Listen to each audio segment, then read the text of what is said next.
आपने स्वीकार कर लिया बिल्कुल अधम होता है, लेकिन वो अधम जाति में पैदा हुआ। पक्षी जाति में भी अधम जाति है, कौन? गीध की।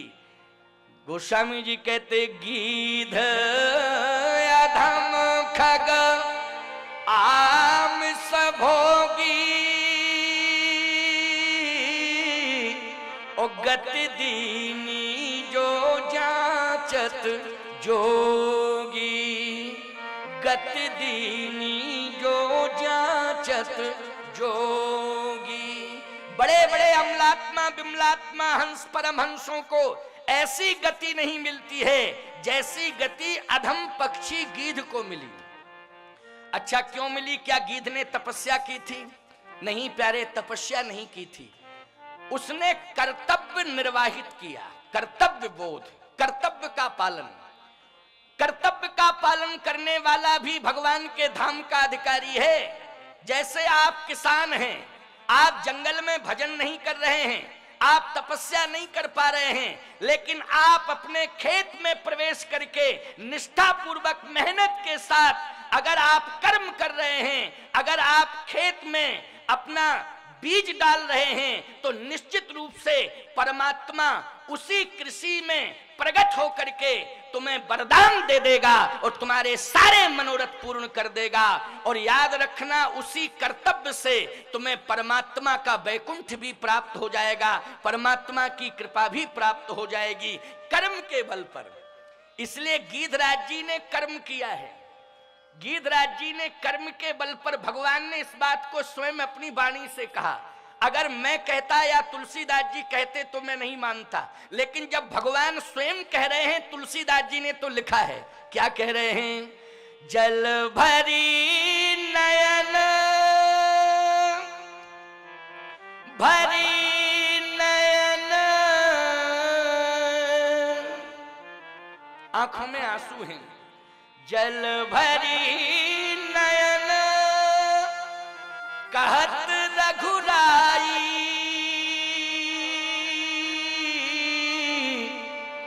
तात कर्म ते निज गति पाई, तात कर्म ते निज गति पाई। राम का इसमें कोई एहसान नहीं है। आपने जो कर्म किया है, उस कर्म की ये परिणति है कि आपको मैं अपने धाम भेज रहा हूं। देखो भाई, कर्म के बल पर वैकुंठ मिला जटायु जी को, कर्म के बल पर। कर्म क्या था? कर्म आपने पढ़ा होगा, आपको कर्म याद होगा। कौन नहीं जानता है भगवती श्री जानकी जी की रक्षा करने में सबसे आगे कौन आया? इस विश्व की धरती पर यदि जानकी माता की रक्षा करने के लिए आया तो बोलो, गीध आया कि नहीं आया? जटायु आया कि नहीं आया? आज कोई बेटी समाज में अपनी अस्मिता की भीख मांग रही हो और समाज के लोग तमाशा देखते रह जाएं, उसकी रक्षा ना करें, उसकी मदद ना करें, तो मैं दावे के साथ कहता हूं, चाहे जितने तुम मंदिर बनवा दो, चाहे जितने तुम पूजा पाठ कर लो, चाहे जितने तीर्थों में तुम भ्रमण कर लो, लेकिन तुमने अगर एक बेटी की इज्जत को नहीं बचा पाया तो तुम्हें वैकुंठ जाने का कोई अधिकार नहीं है। सारे रास्ते तुम्हारे रोक दिए जाएंगे, याद रखना। इसलिए कर्तव्य पारायणता होनी चाहिए। आज एक बेटी की भूमिका में, एक आर्य ललना की भूमिका में है महारानी जानकी अरण्य कांड में, क्योंकि मैं अरण्य कांड में प्रवेश कर रहा हूं। अभी तो मैंने अयोध्या कांड के तो बहुत सारे भाव हैं। अभी तो भरत जी आते, भरत जी फिर चित्रकूट जाते, चित्रकूट में प्रभु को मनाते, फिर प्रभु चरण पादुकाएं देते, चरण पादुकाएं देते तो फिर भरत जी अयोध्या वापस आते, सिंहासन पर चरण पादुकाओं को पधराते, मांग मांग आयुष करत राज काज बहुभांत। ये सारी बातें हैं कि नहीं? चलो मैंने कह भी दी, कह दी कि नहीं कह दी? बोलो भाई, कह दी लो। चलिए और कह दूं, चित्रकूट में भगवान 11.5 वर्ष तक रहे, 99 रास किए। एक रास शेष रह गया था, उसकी तैयारी चल रही थी। किशोरी जी का श्रृंगार किया मंदाकिनी जी के तट पर। उसी समय इंद्रपुत्र जयंत कौआ बन करके आया और सीता जी के चरण में चोंच मार दी। और जैसे ही चोंच मारी, भगवान ने कहा 99 रास हो चुके हैं, 100वां रास में कर रहा था। पद्म पुराण के कौशल खंड में वर्णन आता है 100वां रास में करने वाला था, लेकिन जयंत ने विघ्न कर दिया है। इसलिए भक्तों, श्रद्धालु जनों, चिंता मत करो, मुझे पूरे 100 रास चित्रकूट कामदगिरि पर करने थे, लेकिन 99 रास में चित्रकूट में कर चुका हूं। एक रास करने ही वाला था, लेकिन जयंत ने विघ्न कर दिया है। अब त्रेता में वो रास पूरा नहीं होगा। जब मैं द्वापर में राम से कृष्ण बन के आऊंगा, तो ब्रज भूमि पर मैं 100वां रास रचाऊंगा और वो महारास होगा। इसलिए कृष्ण, राम जी कृष्ण बने और कृष्ण बन करके उन्होंने ब्रजभूमि पर महारास किया है। वो एक रास शेष रह गया था, वो कब पूरा हुआ? द्वापर में पूरा हुआ। तो भगवान आगे बढ़े। जब आगे बढ़े, भगवान पंचवटी में रहे। क्यों? कथा सर्वे हो रहा हवाई कि नहीं? हवाई सर्वे हो रहा है कि नहीं?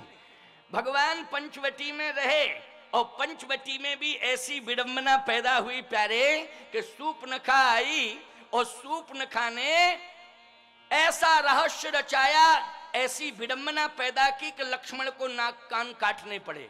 और नाक कान काटे तो मनहु चुनौती दीन, ये रावण को चुनौती दी गई थी। और चुनौती जैसे ही रावण को मिली, यहीं से सीता हरण की कथा प्रारंभ हो गई। समझ लेना, यहीं से सीता हरण की कथा स्पर्श कर दिया मैंने, स्थलों को स्पर्श कर दिया है।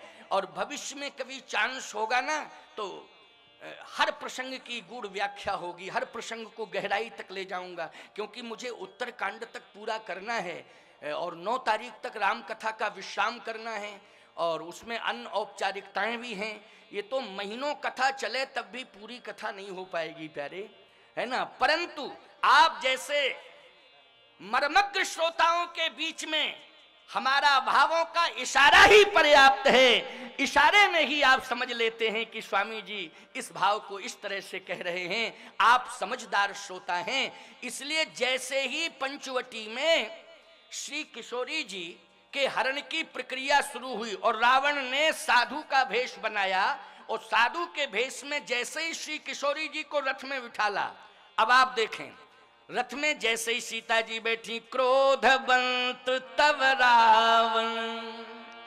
क्रोधवंत तब रावण, लीन से रथ बैठा और चला गगन पथ यातुर, भय रथ हाकिन जाए। चला गगन पथ यातुर, भय रथ हाकिन जाए। रथ चलाते नहीं बन रहा है, भयभीत है, कांप रहा है, कांप रहा है, भयभीत है। लेकिन जैसे ही श्री किशोरी जी रथ उड़ा, किशोरी जी ने आर्तनाद करना शुरू किया, बिलखने लगी, विलाप करने लगी, करुणा क्रंदन शुरू हो गया। कैसे हुआ? हाजग एक वीर रघुराया, हाजग एक वीर रघुराया, हाजग एक वीर रघुराया, हाजग एक वीर रघुराया। कहीं अपराध विशारे उदाया, कहीं अपराध विसारे उदाया, कहीं अपराध विसारे उदाया, कहीं अपराध विसारे उदाया। हाजग एक वीर रघुराया। हे रघुवंश श्रोमण श्री राम, मुझसे कौन सा अपराध हुआ है जो आपने मेरा त्याग कर दिया है? मेरी रक्षा करो, मेरी रक्षा करो, मेरी रक्षा करो। थोड़ी देर में लक्ष्मण की याद आ गई। कहने लगी, लक्ष्मण गलती मेरी है, गलती तुम्हारी नहीं है। देखो ये पारिवारिक संतुलन है। ये क्या है? पारिवारिक संतुलन। फिर संकेत मिल गया माताओं आपको, और सचेत हो जाओ, सावधान हो जाओ। श्री जानकी जी ने अपने देवर को दोषी नहीं ठहराया। बोलो, देवर को दोषी ठहराया क्या? नहीं तो आज दोषी ठहरा सकती थी, कुछ भी कह सकती थी। उस समय तो अति व्यथित अवस्था में थी, वाणी से कुछ भी निकल जाता। अति व्यथित अवस्था में संतुलन वैसे बिगड़ जाता है। लेकिन धन्य है माता जानकी का चरित्र। सीता आश्चर्यतम महत्। महर्षि वाल्मीकि जी ने कहा कि भगवती सीता की महिमा का वर्णन मैं कहां तक करूं, कहां तक करूं, कितना महिमा मंडित चरित्र है। लेकिन आज श्री किशोरी जी ने लक्ष्मण को दोषी नहीं ठहराया। हा लक्ष्मण तुम्हार नहीं दोषा, उसको फल पाए कीन रोषा। हे लक्ष्मण, तुम्हारा दोष नहीं है। मैंने जो क्रोध किया है उसी क्रोध का परिणाम है कि आज मेरा हरण हो गया। माताओं, क्रोध के कारण सीता जी का हरण हुआ है।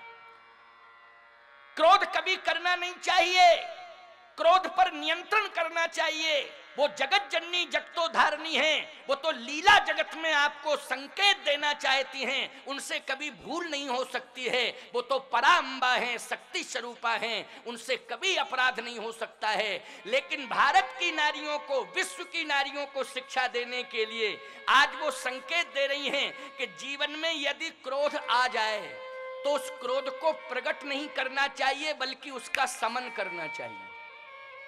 क्रोध का समन होना चाहिए, क्रोध को प्रकट नहीं करना चाहिए। और यदि क्रोध को नारी प्रकट कर देगी, चाहे पुरुष हो चाहे नारी हो, कोई भी क्रोध को प्रकट कर देगा, तो निश्चित रूप से सीता जी कहती हैं क्रोध के कारण मेरा हरण हुआ है। निश्चित रूप से समाज के लोगों, अबाल वृद्ध नर नारियों, यदि आप क्रोध करोगे तो निश्चित रूप से आपके सम्मान का हरण जरूर हो जाएगा। सम्मान आपका सुरक्षित नहीं रह सकता है। क्रोध के कारण सम्मान किसी का सुरक्षित नहीं रहता है। क्रोध में ही सम्मान जाता है। सम्मान का ह्रास अगर होता है, व्यक्ति को अपमान मिलता है, तो क्रोध के कारण मिलता है। इसलिए क्रोध का समन करना चाहिए, क्रोध को प्रकट नहीं करना चाहिए। कोशिश करो कि क्रोध आवे तो उस समय आप राम राम राम राम कहने लग जाओ। हम एक उपाय आपको बता रहे हैं। जैसे क्रोध आवे तो क्रोध के समय आपको क्या कहना है? राम राम राम राम राम राम। और जैसे ही सामने वाला आपसे कुछ अनर्गल करे तेज आवाज में, उस समय आप भी राम राम राम राम बहुत बहुत तेज करें, राम राम राम राम राम राम राम राम। ईमानदारी से बताओ, क्रोध का समन हो जाएगा कि नहीं हो जाएगा? आप आए बाएं साएं बाएं मत बको, आप राम राम राम राम कहो। और सीता जी राम राम कह रही हैं कि नहीं कह रही हैं? बोलो। संकटकालीन स्थिति में सीता जी क्या कह रही हैं? राम राम। हा जग एक वीर रघुराया, कहीं अपराध विसार उदाया, आरती हरण शरण सुखदायक, हा रघुकुल सरोज दिन नायक। सीता के बिलाप सुन भारी, ओ भयउ चराचर जीव दुखाए। सीता जी के बिलाप को सुन करके चराचर में जितने भी जीव थे सब दुखी हो गए। लेकिन मैं स्पष्टीकरण चाह रहा हूं समाज के लोगों से कि सीता जी के बिलाप को सुन करके चराचर के सभी प्राणी दुखी हो गए, लेकिन चराचर में सीता जी के बिलाप को सुन करके सीता जी की मदद करने के लिए कोई आया जटायु के अलावा? नहीं आया ना? नहीं आया, केवल एक जटायु आया। मैं आपसे एक बात और पूछूं, चराचर के अंदर जनकपुर है कि नहीं?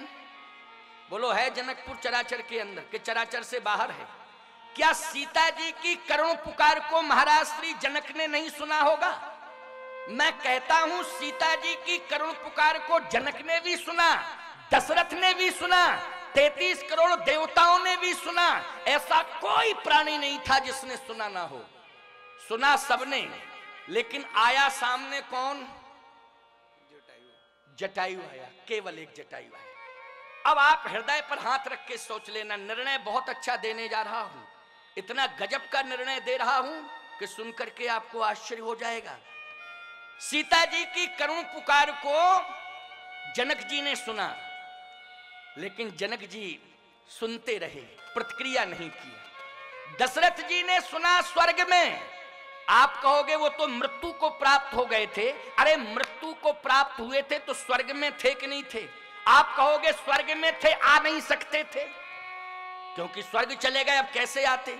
अगर आ नहीं सकते थे तो जब भगवान राम ने राक्षसों का वध किया और रावण का वध किया और राक्षस रावण आदि सबका वध हो गया, जब एकदम लाइन क्लियर हो गई, रास्ता साफ हो गया, तो तहीं अवसर दशरथ तहीं आए।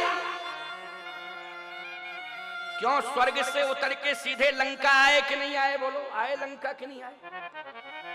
अगर आने की क्षमता नहीं थी तो लंका कैसे आए? मैं कहता हूं रावण के वध के बाद लंका नहीं आना चाहिए था, बल्कि रावण का वध करने के लिए जब सीता जी पुकार कर रही थी, उसी समय आकर के राम रावण का युद्ध नहीं होना चाहिए था, दशरथ और दशमुख का युद्ध होना चाहिए था। याद रखना, इतिहास अमर हो जाता कि नहीं चक्रवर्ती सम्राट का? बोलो। लेकिन दशरथ जी सुनते रहे, नहीं आए। जनक जी सुनते रहे, नहीं आए। चराचर के प्राणी सुनते रहे, नहीं आए। मैं कहता हूं बड़े बड़े सिद्ध सुनते रहे, नहीं आए।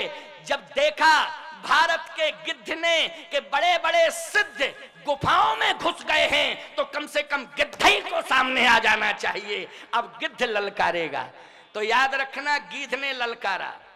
कैसे ललकारा गीध ने? वो ललकार सुनना जरा भारतवासियों। आज तुमको हम समझाइश देना चाहते हैं, चेतावनी देना चाहते हैं कि केवल तुम इस धरती पर आए हो तो धरती के भार बन के मत रहो। इस धरती को निश्चित रूप से, इस धरती को आतंक से मुक्त करो, अन्याय अत्याचार से मुक्त करो, अनाचार अत्याचार का विरोध करके इस धरती का आधार बन करके तुम इस धरती का उद्धार करने का संकल्प लो। ये आज के नौजवानों को संकल्प लेना है कि हम आधार बन करके उद्धार करें, हम धरती पर रह करके धरती का भार न बने। और गीधराज जटायु ने, आप जानते हैं, उसी समय ललकारा।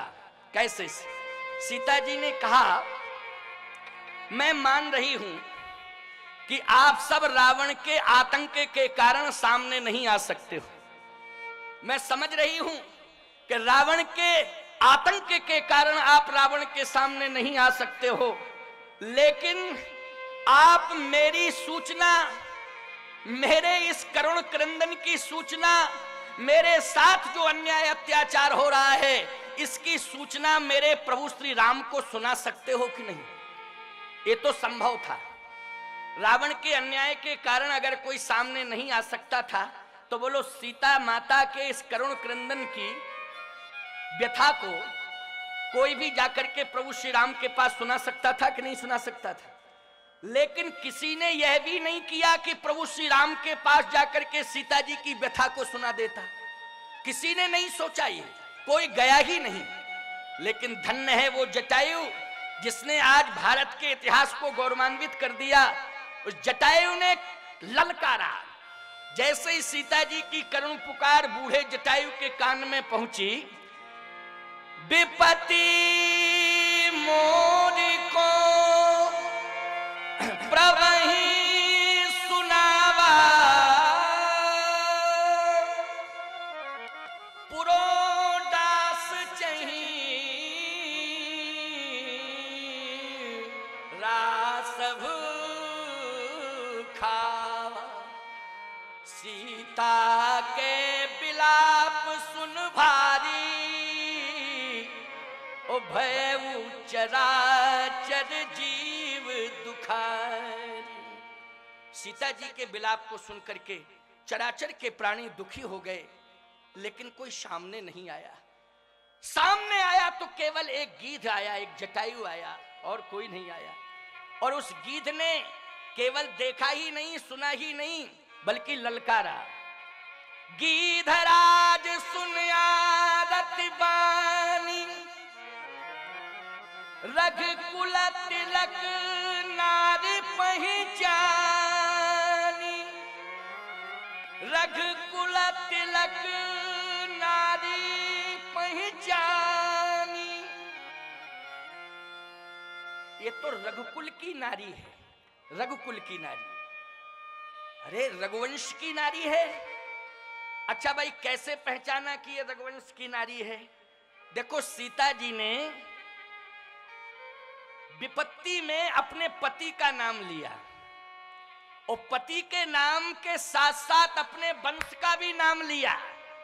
केवल पति का ही नाम नहीं लिया, अपने वंश का भी नाम लिया। हा जग एक वीर रघुराया, रघु राया। बोलो, रघु जी का नाम आ गया कि नहीं आ गया? तो रघु में रघुवंश आ गया कि नहीं? हा जग एक वीर रघुराया, और जटायु ने रघुकुल तिलक नारी पहचानी।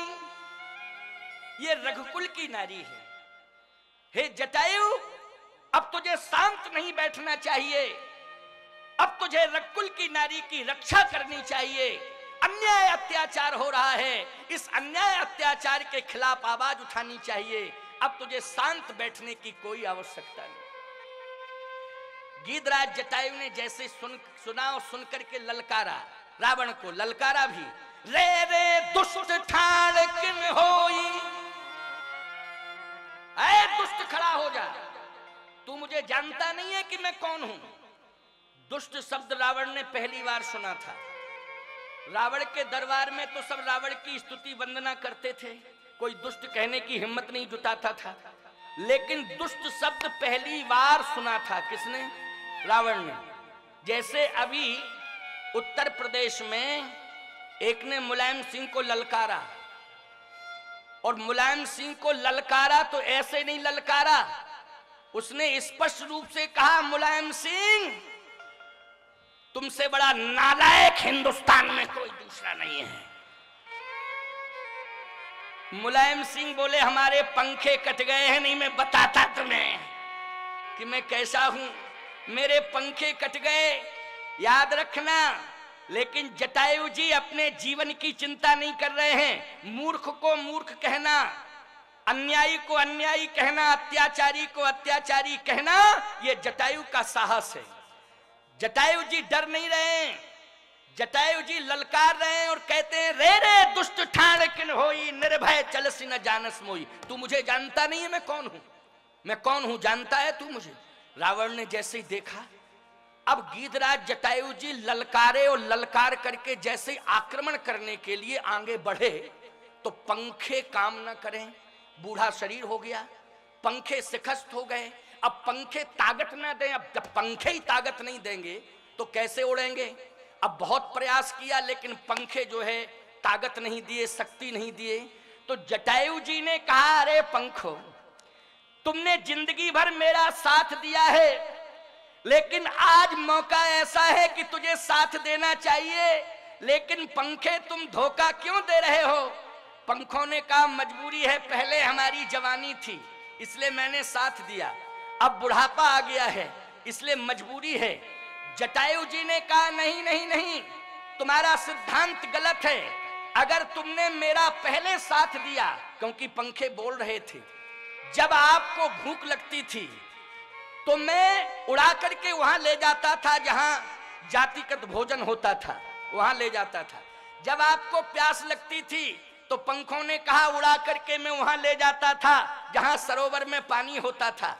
जटायु ने कहा कि उस समय तुम उड़ा के भोजन के पास ले जाते थे, उड़ा के सरोवर के पास ले जाते थे, लेकिन आज मैं प्रार्थना कर रहा हूं, मुझे उड़ा करके वहां ले चलो जहां मेरी बेटी मुझे मुझे पुकार रही है, मुझे उसकी रक्षा करनी है, इसलिए तुम उड़ा करके मुझे वहीं ले चलो। देखो, बेटी की रक्षा करने में छटपटाहट है कि नहीं, बोलो है कि नहीं? अपने प्राणों को भी दांव पे लगाने जा रहा है कि नहीं जा रहा है, लेकिन जिंदा है तब तक अन्याय बर्दाश्त नहीं कर रहा है।